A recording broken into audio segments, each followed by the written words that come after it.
দেশকে রক্ষা করবে ছাত্রদল।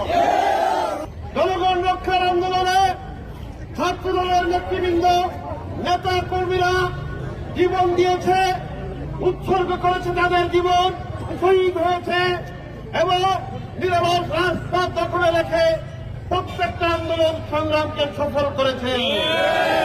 আপনারা জানেন, এই স্বৈর শাসককে বিদায় করতে গিয়েও বাংলাদেশের ছাত্রদল উজ্জ্বল স্বাক্ষর রেখেছে এবং মামলা হামলা গুলি খেয়েছে। ওয়াসিম সহ ছাত্র জনতার উত্থানের 1200 জনের মধ্যে 653 জনই আমাদের দলের নেতা কর্মীরা জীবন দিয়েছে।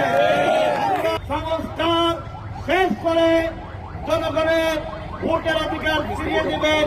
জনগণ স্বাধীন মতো ভোট দিয়ে তার সরকার গঠন করবে। আমরা সতর্ক করে দিয়ে বলতে চাই,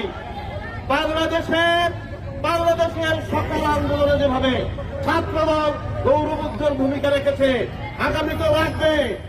1991 সালে বাংলাদেশ জাতীয়তাবাদী দল রাষ্ট্র ক্ষমতায় এসেছিল।